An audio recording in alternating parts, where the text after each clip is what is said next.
Welcome, thrilling suspense fanatics, to another installment of Clark Ashton Smith's The Colossus of Ylourgne from his wonderful Averoigne setting, which we have been exploring here on the channel.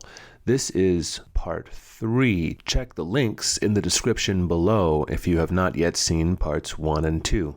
The Colossus of Ylourgne, part 3. The Testimony of the Monks.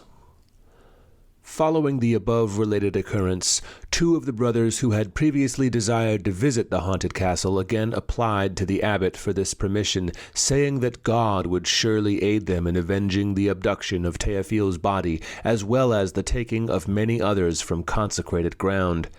Marveling at the hardihood of these lusty monks, who proposed to beard the arch-enemy in his lair, the abbot permitted them to go forth, furnished with aspergillums and flasks of holy water, and bearing great crosses of hornbeam, such as would have served for maces with which to brain an armored knight. The monks, whose names were Bernard and Stéphane, went boldly up at middle forenoon to assail the evil stronghold. It was an arduous climb, among overhanging boulders and along slippery scarps, but both were stout and agile, and moreover well accustomed to such climbing. Since the day was sultry and airless, their white robes were soon stained with sweat, but pausing only for brief prayer, they pressed on, and in good season they neared the castle, upon whose grey time-eroded ramparts they could still descry no evidence of occupation or activity. The deep moat that had once surrounded the place was now dry, and had been partly filled by crumbling earth and detritus from the walls. The drawbridge had rotted away, but the blocks of the barbican collapsing into the moat had made a sort of rough causey on which it was possible to cross. Not without trepidation, and lifting their crucifixes as warriors lift their weapons in the escalade of an armed fortress, the brothers climbed over the ruin of the barbican into the courtyard. This, too, like the battlements, was seemingly deserted. Overgrown nettles, rank grasses, and sapling trees were rooted between its paving stones. The high, massive dungeon, the chapel, and that portion of the castellated structure containing the great hall had preserved their main outlines after centuries of dilapidation.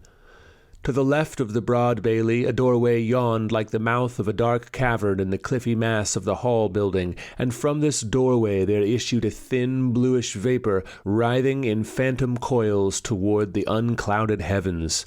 Approaching the doorway, the brothers beheld a gleaming of red fires within, like the eyes of dragons blinking through infernal murk.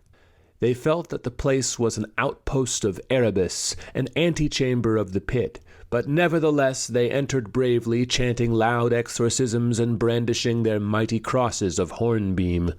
Passing through the cavernous doorway, they could see but indistinctly in the gloom, being somewhat blinded by the summer sunlight they had left. Then, with the gradual clearing of their vision, a monstrous scene was limned before them with ever-growing details of crowding horror and grotesquerie. Some of these details were obscure and mysteriously terrifying. Others, all too plain, were branded as if with sudden, ineffaceable hellfire on the minds of the monks.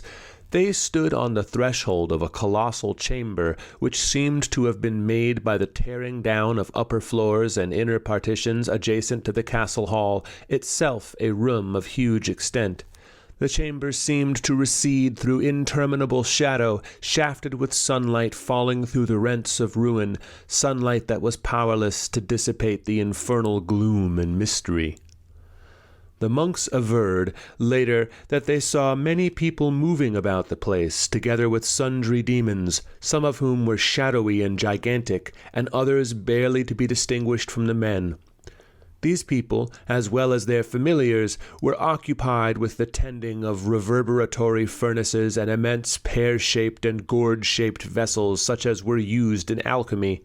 Some, also, were stooping above great fuming cauldrons like sorcerers busy with the brewing of terrible drugs. Against the opposite wall there were two enormous vats built of stone and mortar, whose circular sides rose higher than a man's head, so that Bernard and Stéphane were unable to determine their contents. One of the vats gave forth a whitish glimmering, the other a ruddy luminosity. Near the vats, and somewhat between them, there stood a sort of low couch or litter made of luxurious, weirdly figured fabrics such as the Saracens weave.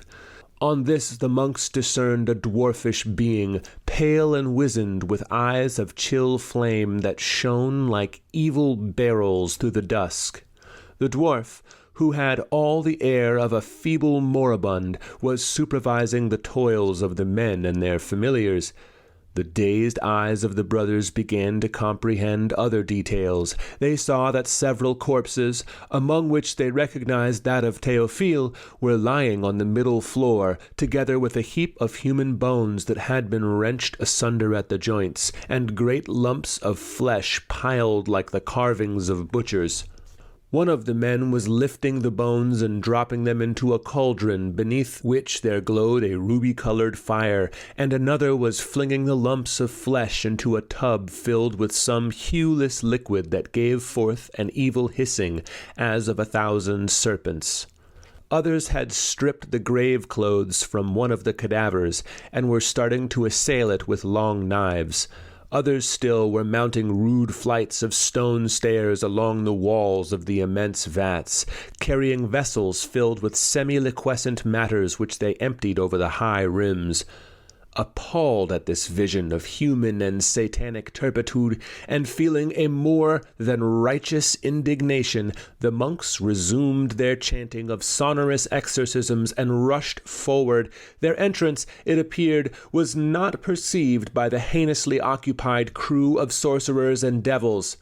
Bernard and Stéphane, filled with an ardor of godly wrath, were about to fling themselves upon the butchers who had started to assail the dead body. This corpse they recognized as that of being a notorious outlaw, named Jacques Le Loup-Garou, who had been slain a few days previous in combat with officers of the state. Le Loup-Garou, noted for his brawn, his cunning, and his ferocity, had long terrorized the woods and highways of Averoigne. His great body had been half eviscerated by the swords of the constabulary, and his beard was stiff and purple with the dried blood of a ghastly wound that had cloven his face from temple to mouth. He had died unshriven, but nevertheless the monks were unwilling to see his helpless cadaver put to some unhallowed use beyond the surmise of Christians.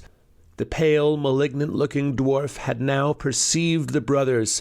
They heard him cry out in a shrill, imperatory tone that rose above the ominous hiss of the cauldrons and the hoarse mutter of men and demons. They knew not his words, which were those of some outlandish tongue and sounded like an incantation.